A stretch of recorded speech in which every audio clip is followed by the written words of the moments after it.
Oh God. So tonight, Caroline and I thought it would be a really fab idea to get together and to have a really good conversation about grounding. Caroline and I did our blog this week, so if you haven't caught up on it, please do. It's in my feed, but I'll pop a link on in the comments so you guys can catch up on it if you haven't. And in that blog, Caroline and I speak about how our own personal journeys with grounding and what that really meant for us and what it looks like as well. And I think it's all right, a lot of spiritual people saying to you, oh, you're ungrounded, or, you know, a healer might go, oh, you know, your root chakra's out, and really that's to do with being ungrounded.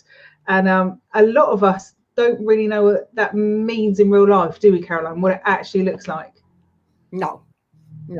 And for me, as I said in the blog, it's I'm either stressed out my head, or I'm worrying myself to death. That tends to be ungrounded for me. And actually, I don't get a particularly good connection either. I find that connection goes when I'm not grounded. Yeah. So and that makes absolute sense. And I think a lot of people who've been doing spiritual work, and it's very common, and I know people who still use these techniques, when they're connecting in, is they connect in from the heart up. So in terms of energy, they end up connecting in from the heart and up, which is lovely, but it doesn't give you that grounded connection, does it, Caroline? No, and I still find it even today that people aren't taught the chakras either and how to ground. Yeah, I find that really bizarre. Yeah, bizarre. And my mentor, going way back when I was 17, she's back in the dark ages now, but he didn't know about chakras and things. He was never taught it. So that sort of old school spiritualist church way of learning, hence that doesn't teach it. No, I don't know if it does now, but it certainly didn't. No, I don't think it does. Back in the 80s, yeah. It's and you don't need to have an unbelievably extensive knowledge of the chakras unless you're really doing healing work and that type of thing. You just need a really a decent basic knowledge and understanding that actually your lower part of your energy is just as maybe even more important than the upper part of your energy. We it's the way that our system works is about the heart. These ones are all considered spiritual centers, from the heart, throat, third eye, and I'm obviously working with the traditional ones here, crown, are all considered the spiritual chakras, and everything below are the more earthly chakras. And it's surprising how many spiritual people end up not paying attention to them because they kind of think they're not important. They're not important for my work. Oh, absolutely. Sorry, go on. No. I was going to say, and it's, for me, it causes more issues than anything. For me, it's the biggest blocker on your actual spiritual development. I will absolutely agree with that, because, and the thing is, if you're not grounded, you also don't have that ability to or maybe the discipline possibly to switch off. And so you'll get, in my case, dragons coming in at ridiculous times and things like that. Yeah. And that it's almost like you've got no control. Yeah.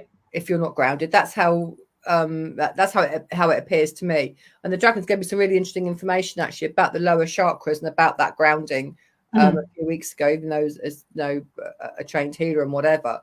I have a fair knowledge of. I do very little healing these days. It's my work's on a different direction, but I've always thought I had a pretty solid knowledge of the chakras. You dip in and out of them, don't you? And that grounding that we think we do, that we don't really do, because we just talk about it and don't actually do it. Yeah. And I'm as guilty as everybody else. And they gave me some really, really solid information out of the healing aspect. So the healing aspect wasn't taken into account in this, but the impact of being ungrounded and not connecting to those lower four chakras, not the heart, but the navel down, and not being in touch with them, the impact it has on not just our spirituality, but also on us as people and our development as human beings. Absolutely, that makes absolute sense, because you know, when you look at some of those lower chakras that you're looking at, for me they're complete centers of personal empowerment. The sacral, the solar plexus, for example, they're two really big centers of personal empowerment. The root, you know, that's your whole support network. That's everything. That's your foundation. Your whole system's built on that. And if you kind of shove that to one side and go, I don't really need to look at the themes in that, or I'll just do a bit of healing here, but really what I want to develop is my heart and my third eye, my crown and my throat. Those are all the ones that you want to develop. Actually, you're never going to have the power to speak your truth. You're never going to have the ability to trust your insight, because you've got no self-confidence, really. You're still looking for outside approval, or whatever it is that, you know, undermines your own self-belief. And you're never going to trust your connection up. You're never going to go, okay, right, that's what I'm going to do, and I'm just going to go and freaking do it, because you just haven't done that work on the lower part of yourself, and your lower chakras. Sorry. Absolutely. And when they were giving me this information, what they did is they took me through each chakra a day at a time. So I did 4 days of meditation with them, not complete days, but no, they took me through over 4 consecutive days through each chakra in turn. I've now got the rest of them to do going up, and they want me to do the extended lot as well. It's like, really? Thanks, guys. Cheers for that, then. But what they said, which I found an interesting analogy, is you don't build a house from the roof down. So how can you build your spirituality or your development from the roof down? You can't, because it has no foundation, which ties in with what you just said.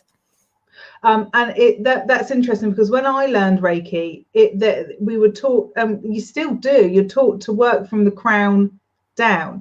And actually, what I don't know if you find it, and if other people find it when they work, I'd love to hear if there's any healers who find the same thing. You end up going through somebody's system that way, and then you go back and go, oh God, I need to revisit up there, and I need to do that again. Because what you've done is you've worked on one of the lower chakras, which has actually unlocked their ability to speak with confidence, or has actually unlocked their you know, some sort of emotional, because the sacral holds so much emotional rubbish, and you may be hearing through years of anger, or hearing through years of insults being thrown at you, and actually you kind of need to shift that to hear what you need to hear as well. So I really did find, and I have found, that when you do it from the head up, you do genuinely have to do it again, and that is the traditional way to teach, is from the head down. But I mean, Nikki's just put on here herself that she works from the root up,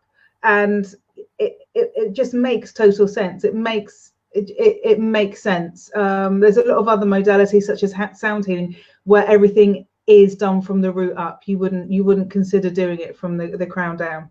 So that makes perfect sense, Caroline. But it's funny, isn't it? When you start with the client and you start the Reiki healing session, you always start at the head, don't you? Yeah. And actually, that never occurred to me, Rachel, and you're quite right. That never occurred to me. The thing is, it's just as easy to tune in through the feet.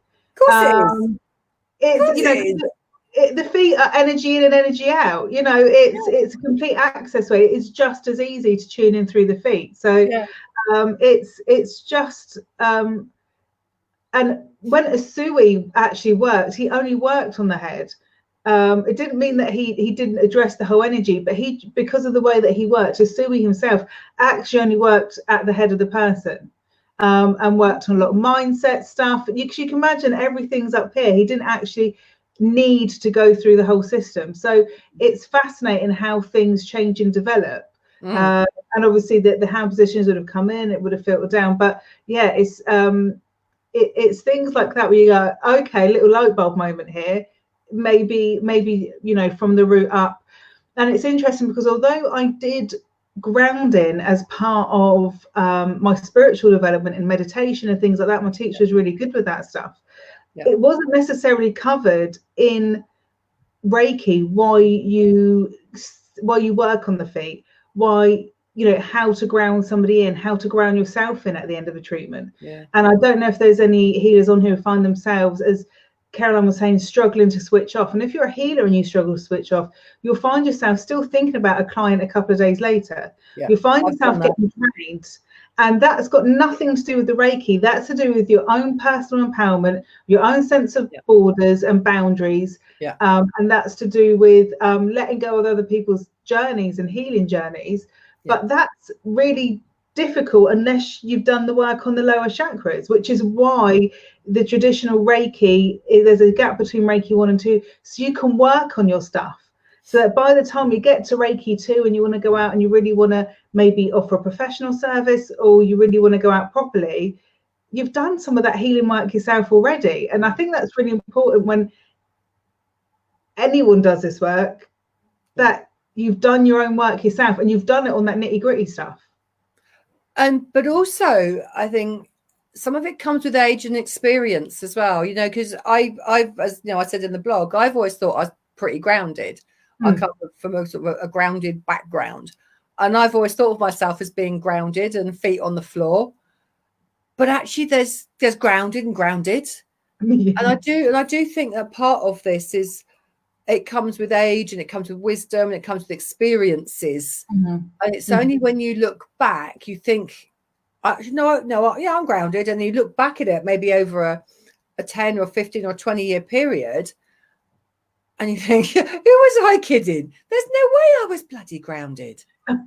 You know, I was to a point, but you know, to how I am now, to what I was 15, 20, 25, even 30 years ago, grounded wise, no, not really. And I think it just comes with that sage and that being the old crone thing. But I also think it comes with actually going, do you know what? I kind of need to do that work. I need to do that work. Yes. I need to. I you know, that and it is that gritty stuff that we often don't like delving into, you know, things around anger and things around fear and jealousy and you know, regret, all of those things that you actually feel really icky about. Yeah. But actually that's the stuff that you need to work on, because that's directly affecting your sacral.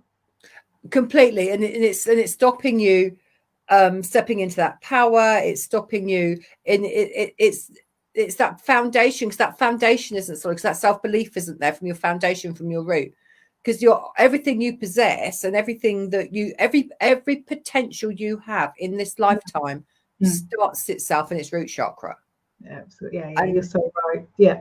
And everything then filters up through it. I know that obviously the chakras link together, you know, root to crown and but your full potential of what you can achieve, good, bad, and indifferent, starts life in your root chakra. And if that isn't activated, clear, grounded, or whatever word you want to put on it, the other stuff then sort of stops, starts, falters, or doesn't actually get going. Bang on. But yeah, bang on. And you know, those experiences we have early on in life give us that opportunity when we're older to go back and revisit our childhoods and revisit those mindsets and everything which kind of stifled that spark. Yes. So that absolutely makes sense, Caroline. Absolutely makes sense. And that was what I discovered, you know, for all the work that I've done, like everybody else that's done this and done the chakras. I didn't actually know that till about 3 weeks ago. Here I am, 50, whatever I am, nearer 60 than I am 40, that's for sure. But you know, it's only going to sit in that energy of them and being guided by my teachers that I went, oh my God. I had to feel into the whole energy of each one and then just write it up longhand. Yeah. And again, anybody that meditates will know this. When you get your meditation, and I've kept journals for years, and then the stuff that then the understanding comes as you start writing too, or more information then comes through too. And that's certainly what I found with each chakra. And then they kept going back, and then they dip back to one because they connect, and it's like a giant jigsaw. Yeah, it just I don't know. I'm waffling. I'll be quiet. No, I love the idea of having a pigsaw.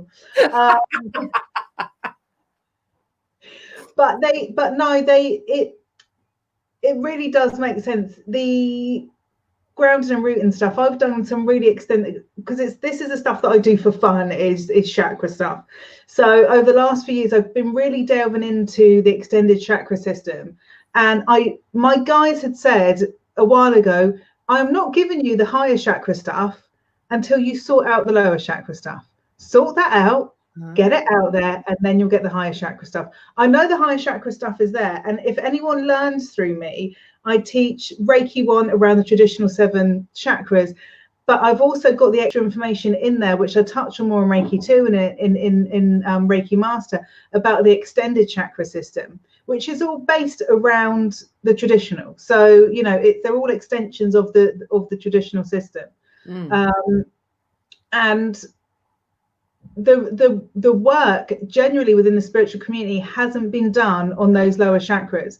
So there's stuff that's missed out because we don't really want to visit it. We want to get up there.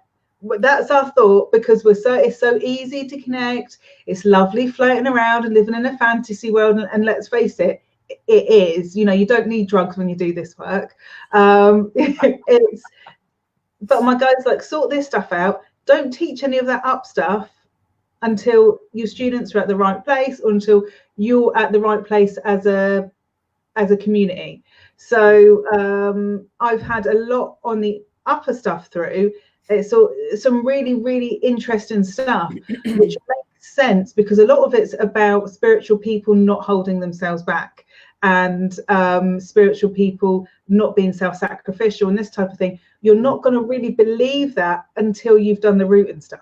Until you've really done the grounding, until you've really rooted in, you're going to struggle with getting your head around those concepts, because it doesn't matter what. I'll still speak to people who are empaths and people who are spiritual, and they still feel that strong need to sacrifice themselves. Oh, God, yes. Feel that strong need to to feel everything in, you know, Technicolor times 10, and it's a struggle. That's not joy for me. That is pain. That's painful. And you know, life is underpinned by joy, which is all part of the dolphin matrix. So, you know, we're here to experience joy, but actually many spiritual people still struggle, and I did for a long time. Genuinely did for a long time struggle to get my head out of that mindset that I'm here to sacrifice and lay down my life. Oh, the sacrifice that we do as healers and teachers and spiritual mentors, whatever label you want to call us. I did 10, 15 years of that, you know, and the guilt that's around that, because you're not, you know, you're here to serve and it's not about you and yada, yada, yada, yada, yada. And that, again, is coming from an ungrounded, because if you don't, and again, the next, I have my notes because obviously they gave me this and I haven't learned it by rote. So I had to go and print it off. Oh, God. So that's where I work it. Say again? That's exactly what I would do. I can't remember half of it because it's channeled. So yeah, absolutely. Totally. So they were banging on about self-care. So what were they on about here? So the root is your powerhouse for everything you can possibly achieve. It's the foundation of your life, which we touched on. They also said, which I thought was quite interesting, it's the truth of who you are and all you can be in the root chakra. I love that. I love that. Yeah, makes absolute sense. Yeah, love that. So it shows where you can grow, learn and develop greater skills and understandings. Everything sits here waiting to be explored. Safety begins in the root chakra. Your base is what sustains you, so it's also your chakra. In short, it's the chakra of your potential and truth. So that's truth. I love that. I love that. So obviously sacral is your creativity. So it's expression and self-expression. So you built upon your potential from the base, and then the energy of your sacral opportunity to express freely and wisely is what they put there. Yeah. In whichever discipline draws you, with music, art, you know, poetry, pottery, healing, or whatever. So if your base is about learning to trust you and learning to believe in yourself, it stands to reason the sacral is where you learn to express yourself. Absolutely. So your joy begins here. And so self-belief comes into the sacral. And there was something else about self-care. Where did that come in? Was that in this one, or was that in the solar plexus? I thought it started in the sacral. It's the foundation of your willpower. So resolve lives in the sacral, but it's the foundation of your willpower, which then goes on to the next chakra. So it's how you truly begin to identify with yourself. This is about how you become depleted in the root chakra. So if you're in so this way I dip backwards and forwards. So if you feel yourself in overwhelm for extended periods of time, or are constantly exhausted, the chakra begin to run low on fuel and in time become depleted. So the energy of the base will keep the sacral going for as long as it can, and eventually it runs out of steam. It will keep its own energy ticking over, but on fumes. And that makes sense when you think about periods where people have emotional breakdowns, mental breakdowns. That is literally somebody running out of steam, and most of that is going to be based in the mindset of there's actual issues from my childhood which are in my root that I need to deal with, or in my sacral with relationships and boundaries and all of that stuff that I need to address. So that makes absolute sense, that the chakra just hasn't got the energy anymore and just goes, we're done. You need to lay down and take stock of what's going on, but they just knock it out from under you. It makes absolute sense. And that's actually, and I've been in that position twice. I've hit a wall twice, energetically, mentally, emotionally, physically, a lot, at 2 different periods of my life. And it's interesting that, and from that came hormonal issues, high stress. Of course, it all sits and starts within the sacral, because the sacral's gone, killed over, had enough, knackered. And so that made a lot of sense when I got that information. That made so much sense to me, because I was so up here, and I had disconnected from the earth. But I only know that now. I've only learned this in the last 3 weeks. It's interesting because I've people go, I'm working on throat issues, I'm working on third eye issues. You're not unless you've done your work on your base chakras properly, you're not working on your third eye issues. No. You know, they are the symptom of an issue further down. So generally for me, the heart is the axis where you kind of find everything flips around. But you're likely to be working on a self-empowerment issue because you're worrying about things, and like you say, all that fear-based stuff in the root. So if your foundations and your safety are all built in the root, and you learned at a young age that there was fear, or that you should worry about stuff, that there was lots of danger out there, actually, you know, those are all really it's all really interesting. It makes perfect sense. I'm just going to have a quick look at a couple of the comments. So Sean, hey Sean, he's been working on his root chakra, so this makes sense.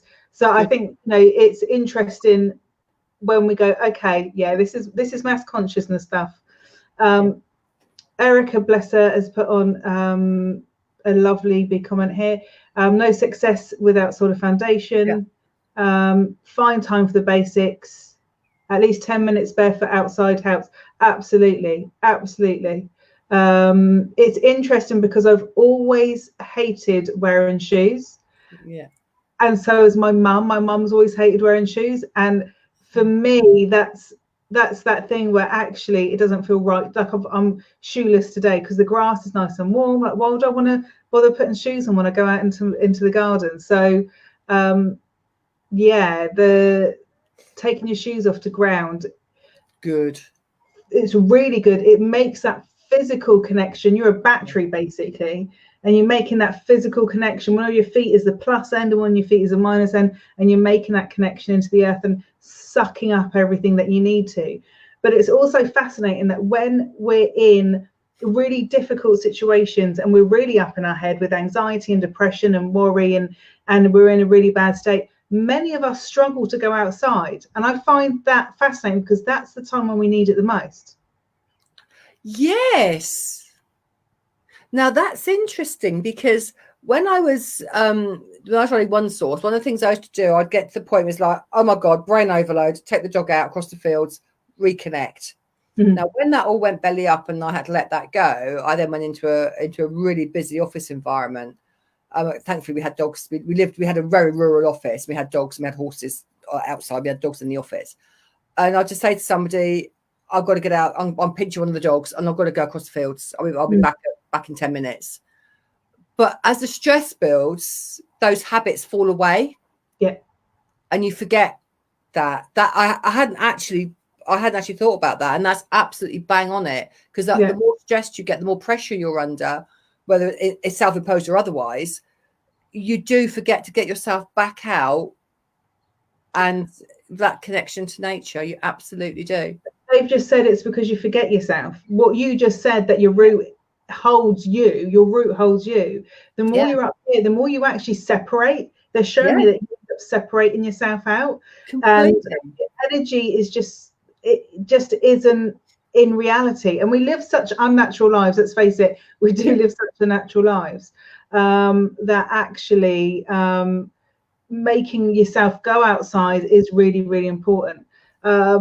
Caroline Cliss, bless her, has put on, she wants to go back to basics, which is a really important thing to recognize, actually, when you go, okay, I maybe I need to go back to basics. But she has also said she's outside in the garden listening with bare feet. So you've got the good starting points here. I think as spiritual people, it's really easy to think about and worry about other people's healing journeys and then put your own to one side. And I think the biggest issues that many people, spiritual people, find when they're healing, which is I'm lacking in energy, I feel you're depleted, and that's your own boundaries, that's your own borders causing you those issues. It's got nothing to do with the healing. And it's fascinating the amount of people that I come across through teaching who are natural healers. They've been healing naturally, they've been doing natural hands-on healing with no direction, that actually their chakras, their lower chakras, end up being really, really depleted, and really lacking in energy, because they've been giving of themselves. They have been given from the universal energy that flows. So it's fascinating what we do to ourselves, which is that self-sacrificial, everyone else matters before me and I don't want to make a fuss. I'll just sit here and quietly die in the corner. Please don't call me an ambulance. I think spiritual people are really, really good at that. Absolutely. And because they did say a piece, they gave me quite a lot on self-care as well, about how it links up. So where did they go on to? So they go on to navel. So the navel is the home of your full-on powerhouse. So identity, willpower, having begun its journey in the previous two chakras. So it begins as resolve in the sacral and forms into its fullness of willpower in the navel. So this is where if you decide you want to change course, life direction, this is where you have to dig in and dig deep. And it sits in the navel. But of course, it starts from the base. It's got to, because that foundation has got to come up through. So it's got to be able to be expressed through that idea, through the sacral, then comes up and out through the navel. And they also said this is also where the healing and forgiveness of the self and others begins, in the navel. Really interesting, because I've done a lot of work on the appendix, because I'm weird, and there's a lot of forgiveness happening. You know what I'm like, and because it's a purely energetic organ. It's there now for purely energetic reasons, and it's actually where our body tethers, our soul tethers into the body. So the appendix is a really, really important area, and I quite often find people who have had near-death experiences, their appendix will just be like, whoa, because they've left their body at some point and haven't tethered in again properly. And actually, although I checked myself after I had the baby, I didn't check the baby thinking she'd been fine. No, actually, she hadn't been fine, because she was in me, and where I nearly died, she nearly died. So God, that's interesting. So she had been the same way that my body went pop.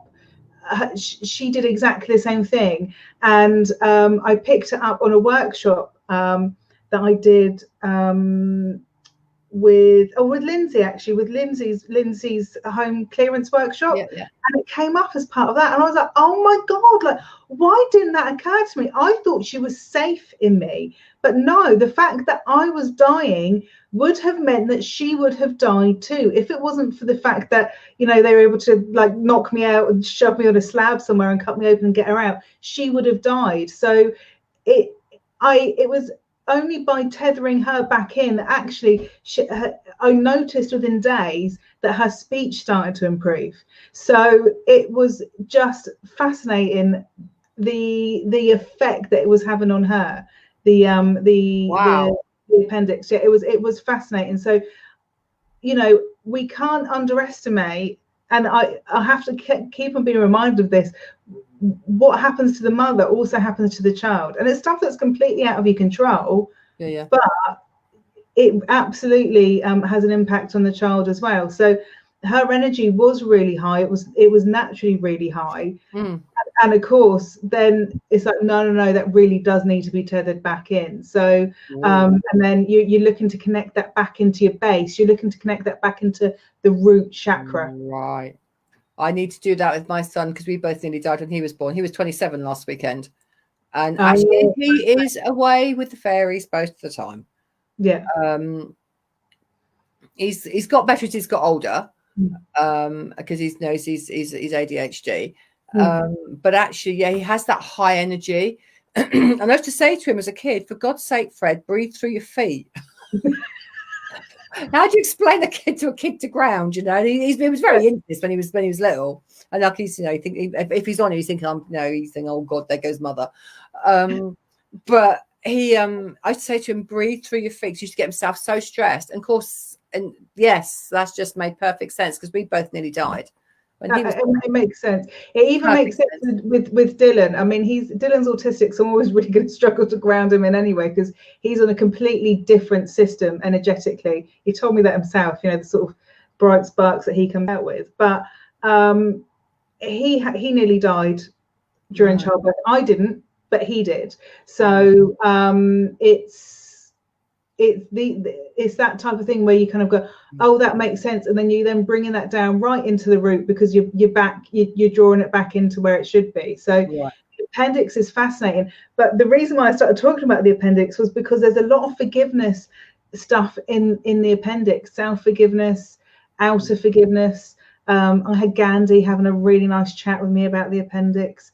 It's fascinating, and I've got it somewhere. I haven't got my note. I've got at the moment I've got a notebook, a big thick notebook with all of my chakra stuff in it. And I did the stuff from Gandhi was fascinating about forgiveness, about that being a major key to healing. Yes. And if you're able to heal as though there was no scar, you're actually able to return back to you. And what he said was, where is there the sense in allowing old injuries? And it doesn't make any sense to apply old lessons to completely different situations. Every person is different. Every situation is different. And as humans, we're designed to take old lessons and apply them going forward because that's a survival technique. And we end up applying those completely irrationally because that's what we're like. And actually he was saying, no, sit back and look at it. Really look at what you're holding on to. Look at how you're allowing old injuries to prevent you from being the person that you're meant to be, which prevent you from stepping into experiences every time as though they're a new experience. So the forgiveness stuff around the navel, around self-identity makes absolutely perfect sense when I think about that conversation with Gandhi. You know, it makes absolutely perfect sense. Yeah, it's just the stuff they've given me is just blown me away because this is all going into my book. This is going into the Living with Dragons book, but so you'll get a preview. Yay! I love that. I love that. So they're going to make you, for the book, they're going to make you go through everything. Oh God, I've got to go through. I didn't want to put the 21 in or what. They've given me another one. There's actually I think going to end up being 22 because they've given me another one. It's like, I'll just piss off. I don't want to learn anymore. this is just getting ridiculous, you know. It's just this the next new thing kind of thing. It's like, and I've really resisted doing it. But anyway, whatever. So I've got the next week and a half. I've got to go up through this lot, because I haven't bothered to do it, and then all the others. So I was like, oh, thanks then. But they want me to do the grounding ones first. Interestingly, yes, so I've got to go down. So I've got to go down to all the grounding ones first. Connecting to them properly, and see obviously what other information they give me. Once they're happy with that, they'll take me up through the heart up. That makes absolute sense. I mean, you know, the way that I work with my own healing techniques anyway is all around the heart. Like, you can actually do most of your healing around the heart, because everything's pretty much emotional that we hold on to. Catch a couple of the comments. A couple of the guys, that was when we were talking about the babies and the appendix. Everyone's gone, oh my god, that makes sense. As my kid is where they are. Sylvia, hello Sylvia.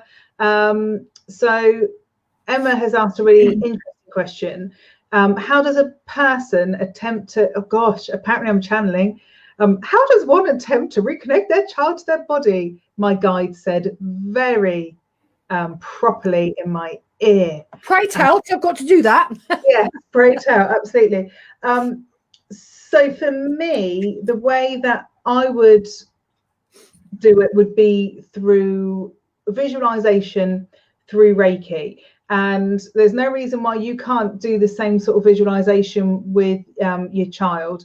I would just place my hand over where their appendix is, and imagine that your soul is kind of like on a silver cord or a golden thread or whatever.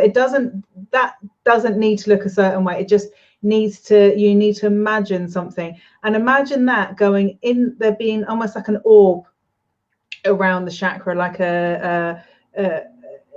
just a ball, and reattaching and tethering in properly, and then seeing that tether or that thread or that string or whatever it looks like going all the way down to the base of their spine, because that's where your root chakra is.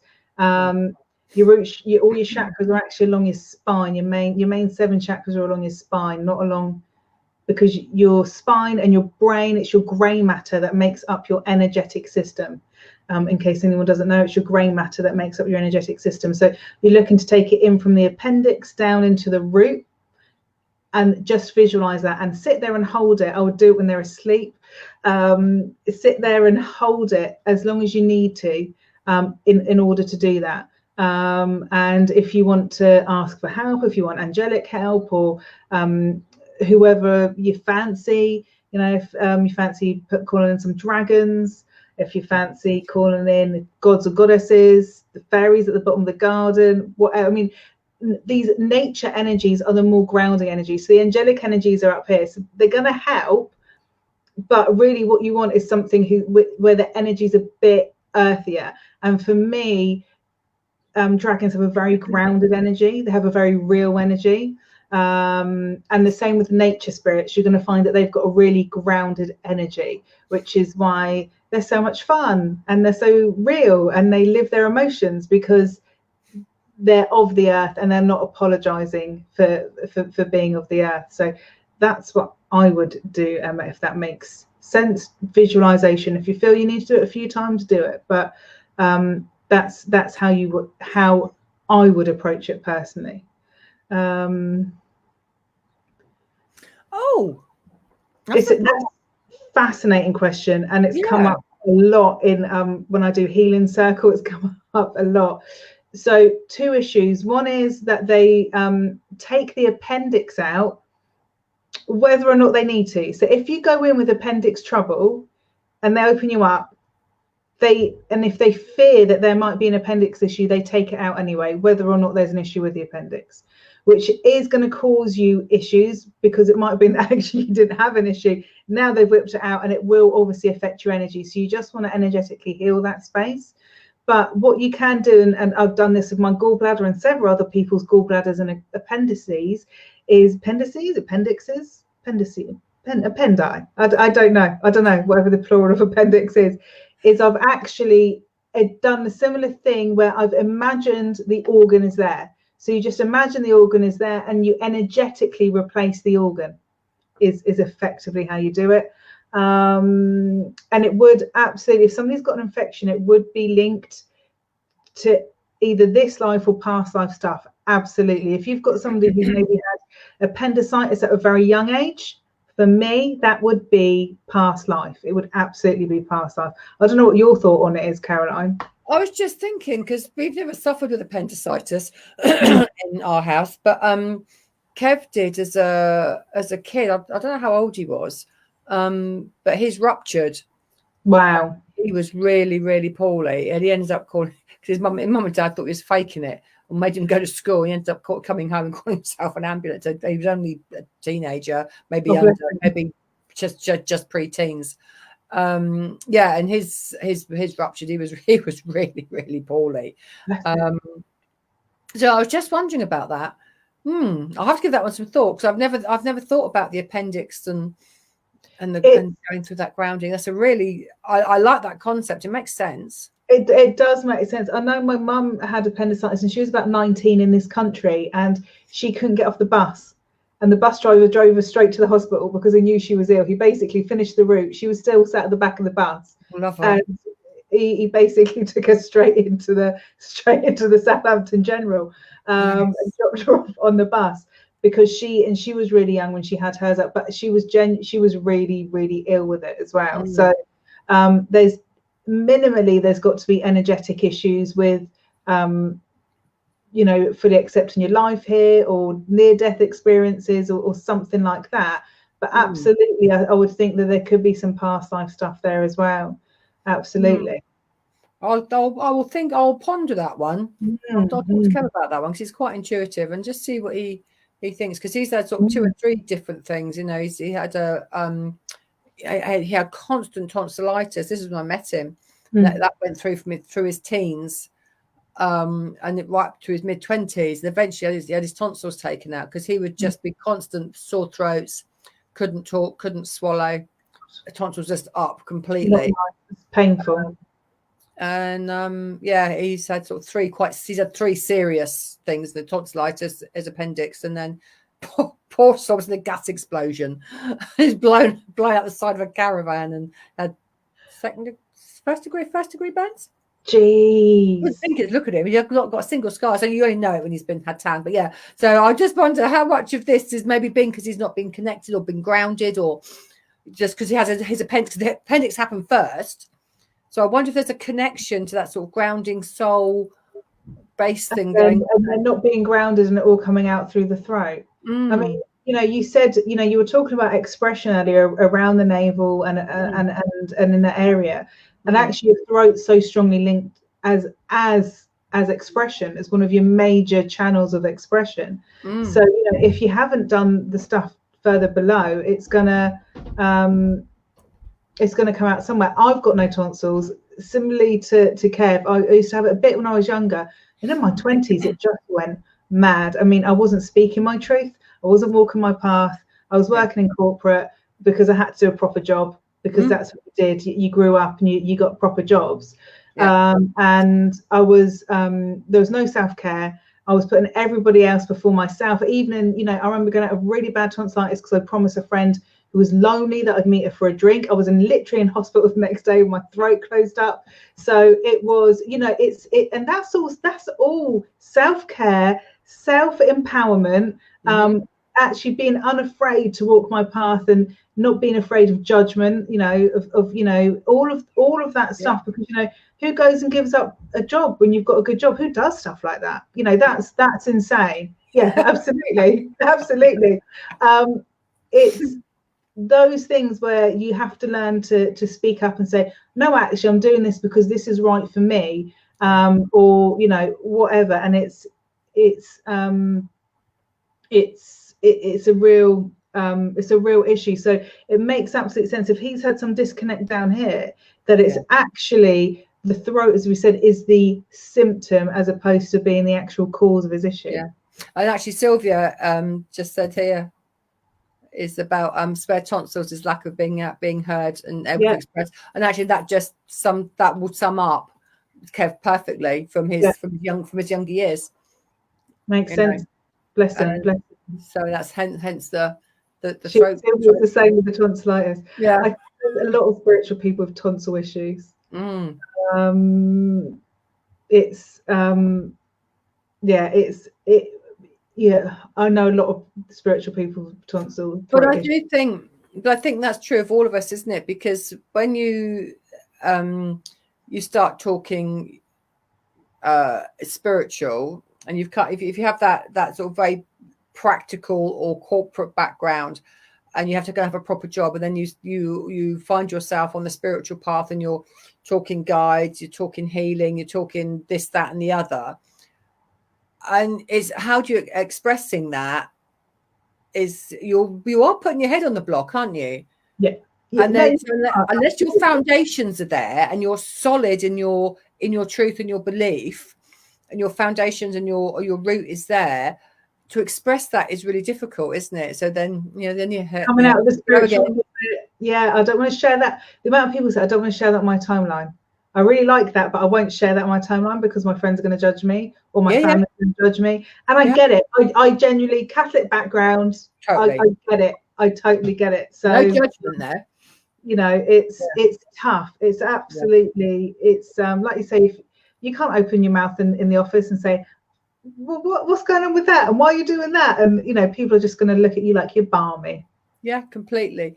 And again, but it's back to that self-expression, isn't it? Whether it's your timeline or whether it's to a friend or whatever, again, you don't feel safe to express yourself. Yes, safety. Absolutely. God, yeah. And that comes from your root. And that absolutely comes from your root, which then comes up into your sacral, because that's where your self-expression sits. Because your sacral links to your third eye, doesn't it? Yeah, I was thinking it's the throat, but it doesn't. No, it doesn't. So it's crown to base, isn't it? Sacral to third eye, solar plexus to throat, isn't it? Yeah. How it works? Yeah. Then the heart's one. Yeah. That makes absolute sense. It makes the thing is that the third eye is all about that insight, intuition. Do you trust your gut instinct? There's so much there. Absolutely, it absolutely makes sense. Oh yeah, the fear. Then are you safe again? Coming back to that fear-based stuff. Yeah, makes absolute sense. Absolute sense. The base is has always been about safety for me. It's about being safe here on Earth. The amount of people that are away with the fairies, and I've had this from clients in the past, and more than one client. They don't want to be here. They don't feel safe here. They'd rather be up in the galaxies or with the guides or doing angelics or whatever it is they want to do. And there's nothing wrong with that per se. But what they're not able to do is they don't feel safe here on Earth to cope with the everyday, which they need to live, to pay their bills, to work, to whatever. Which brings us back to something that you were saying earlier about being able to provide and have that ability to manifest what you need. I think you put it in the blog, didn't you, about being able to manifest what you need. Yeah. Do it for others, but doing it for yourself, because there is this feeling of not feeling safe, and maybe not, and then that comes into not being good enough. You're not worthy, yada yada yada, whatever label you want to put on it. At the end of the day, it's because there's a fear or a lack of safety around those issues, whatever they happen to be. It absolutely makes perfect sense. It really, really does. I love her. Sorry, Rach. Sylvia. Caroline, you've been a massive part in my being comfortable and not shamed by my intuition. Oh, love you. I love that. I hadn't even checked the messages. Bless her, Sylvia. Love that. Love that. Oh, it's those things that make everything worthwhile, isn't it? Absolutely.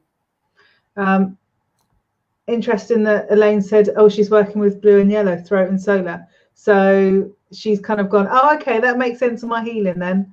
That's where she's working, is your solar plexus is going to help actually with your throat issues. That's where it's going to help. They're connected. Because they loop. If you look at them, they loop at everything. Everything's connected. If you look at the thing of the chakras and go back to front, you start with throat to solar plexus, third eye to sacral, crown to root, and they actually create a circle, so you get the connection going round. I need to. I've got some really interesting diagrams that are really badly drawn, where I've drawn that going out for the next set of chakras out. Oh, have you? I've linked it all into the dimensions as well, which is fascinating. So I know. So when you come down to, like, the Earth star is then linked into your soul star, which makes sense that they're all linked in together. Of course. You know, and it's really interesting because Earth star is all about making sure you're walking your path where you should be, making sure that you're, and actually trusting yourself. If I need to move, I need to move. If I need to get out of this job, I need to get out of this job, and I'm not apologizing for it. I need to move on from here. So that's fascinating. And the soul star is all about your life mission. It's got all your life mission information in it. So you know, if you're not in the right place, you're not going to fulfill what you've come here to do. Oh, and this, if you think about that, so you think your soul star is that, you know, you've got that place where you can change jobs, that energy where you can change jobs. Yeah. And that's got to come up through the root, through the sacral and into the navel for you to be able to push that through and bring it down from the soul star to complete it through. The wonderful thing about the navel is physically it's where the majority of our blood vessels within our body join. Because it would do. It's where the fallopian tube came. So it's from there, if you can get real change filtered into your navel, if you can get that then filters through your whole system. So really, if you're working on healing, if you're really working on that area, it's not a case of, oh, I need to work on down here and then I won't need to work on there. No, just do all your work down here, because you're going to find it's when it hits the navel, it's just going to filter through your whole system anyway. The navel's going to go, oh right, okay, bam, let's just get it out through the whole body, through the whole energetic system. Because it the way they described it to me, it sort of bubbles up.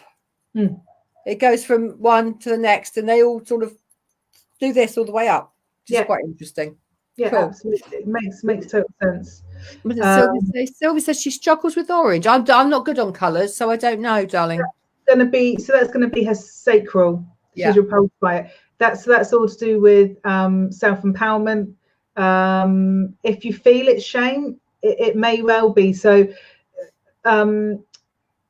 really, a lot of the stuff that we end up holding in our sacral is stuff where we start to learn the world through relationships when we start working on our sacral as children. So when you're about, I think Nikki said it's when you're at 7, you start to then get into that sacral space where you're really understanding your effect on the relationship with other people and other people's relationship with you.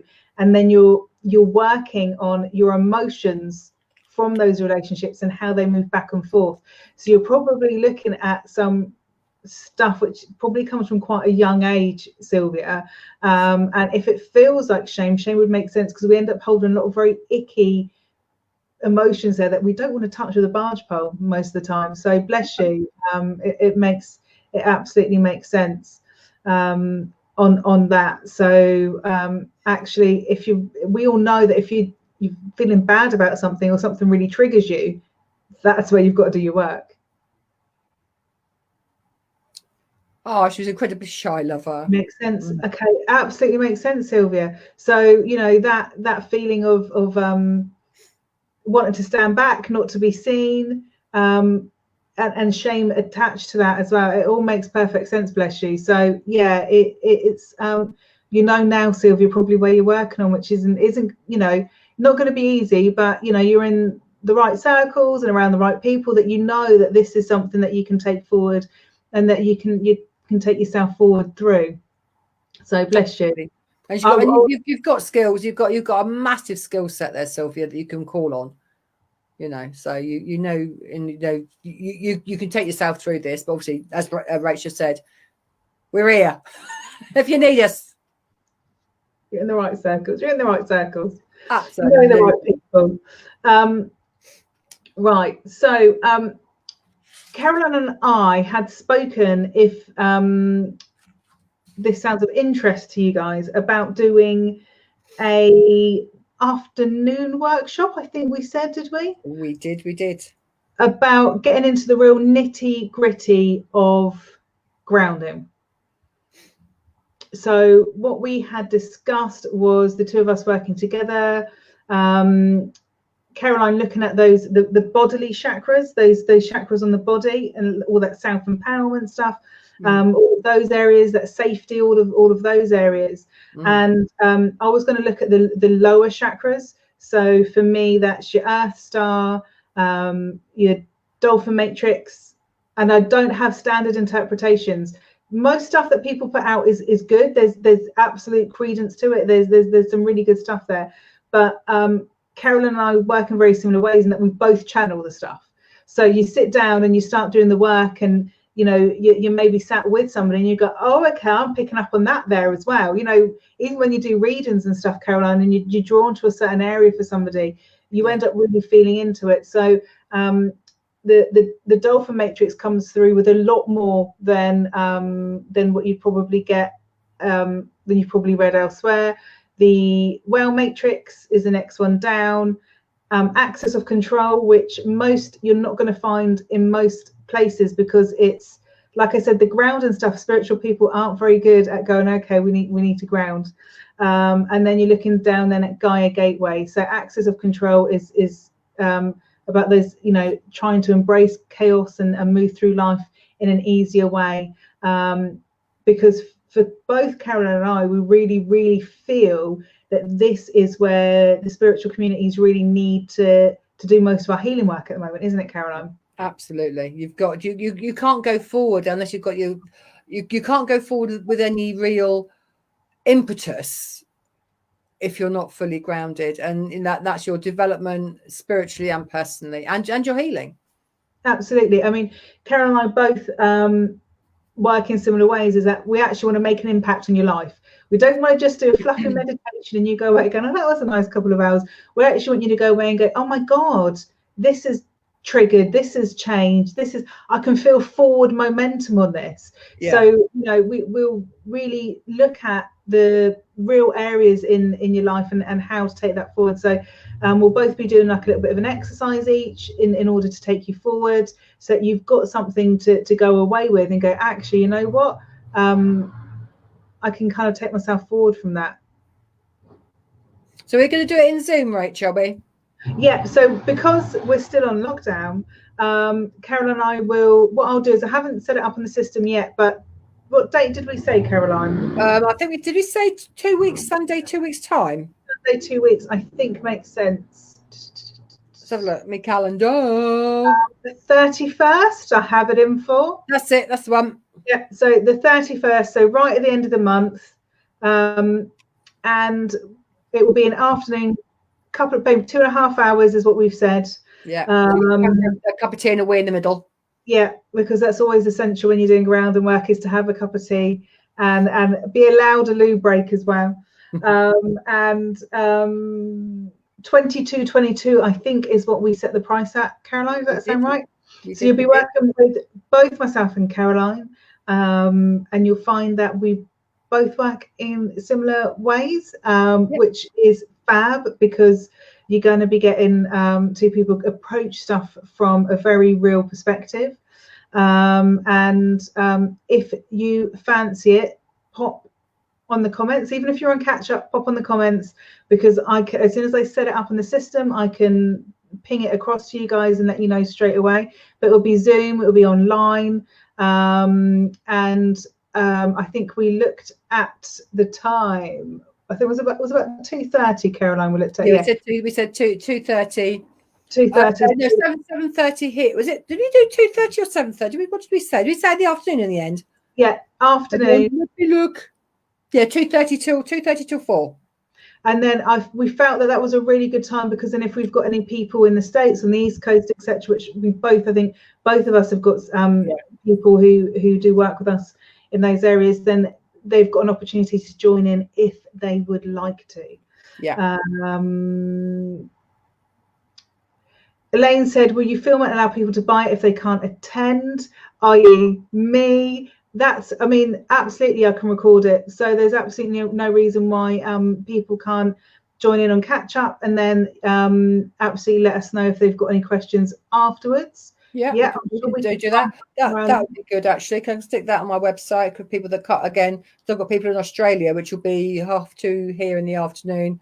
be what Going forward, aren't we? Midday, So they're probably at night. forward, yeah, they'll be sort of midday Monday for them, won't it? So so if they've got that would work for me. If I can stick it on my website and people can download it and pay for it and download it, that'd be cool. We're going to charge for downloads. We're going to charge for downloads, Rach, after the event. I think so. I don't know how much we're going to charge. We'll discuss it. We'll let everyone know how much to charge. We'll charge for it. Sylvia said she would like to attend. Hopefully, children will leave her alone. But you know what? The thing is with both Caroline and I, is if the kids interrupt and they want to come and sit on your lap and they want to come and say hi, you know, there's seriously no judgment, because you know, we're both real people who live in real worlds, and I have 3 kids. So I can guarantee that at some point Dylan's going to come in and suck his thumb and just stare at the screen and walk out, because that's the sort of thing he does. And I've had it before where Aoife's just like toddled into the room like John Wayne, and you know, all of that type of thing. So honestly, there's no judgment if your little one needs to sit on your lap for 10 or 15 minutes, because they do want to be involved, and they probably are bored at the moment as well. Yeah. Let's see what Mummy's doing. What's Mummy doing? Want a piece of the action? Absolutely. I remember my mum saying that she used to lock herself in the toilet just to get some peace, because as soon as anything happened, you'd be like, oh, what are you doing? What are you eating? She used to hide in the loo to eat stuff that she didn't want to share. And she had 5 kids, so you can imagine if we all wanted a bit, there would have been none left. So she used to hide in the loo to get some peace. Right. Any last thoughts before we sort of tidy this up, Caroline? I've got nothing. What about my pet dragon? Can he pop in? He's more than welcome, Sean. Even if he's badly behaved, he is more than welcome. We all like a pet dragon popping in from time to time. You can't go wrong with a pet dragon. So yeah, that's cool. No, I've got no more thoughts, so we can get a program of something together. I don't know. We completely ad-lib these things, don't we? We don't have anything written per se. Caroline and I do work in the same way, which is because we channel, we go in and we'll give the information that we need to. So what we'll both do, I'm sure, is to work through all of the chakras that are relevant. We'll talk about each of them and why they contribute to your grounding and why they're really, really important for you to heal on. We'll do a healing exercise for each of the deeper grounding stuff, and for the self-empowerment stuff that Caroline's working with, that I'm sure will probably involve a dragon for some bizarre reason. I don't know where I've got that from, Caroline. I wonder. Who knows? It'll be Joshua that will come in. So there will be a loose itinerary, but what both Karen and I like to do is to make sure that we address people's needs as they come up. And if you plan too much, that isn't going to happen. If people ask me, how do you plan workshops? I just, a new workshop that I've got to think up, I just channel it. It's just, here's a few notes, and then it's taken from there. Because the other thing is, Karen and I have been doing this work for so long that a lot of this stuff is just in us. It's just there, ready to go. So Sean has said, Caroline Clisser said, thank you both. Thank you, Caroline, for joining in. It sounds like you really got some stuff out of that, Caroline, so it was wonderful to do it. See you in a couple of weeks, Sylvia. Caroline says it sounds wonderful. Elaine's just back to us. She wrote out a whole meditation and went to do it, and something completely different came out. Always. Always the way. Never bother writing it out. Yeah.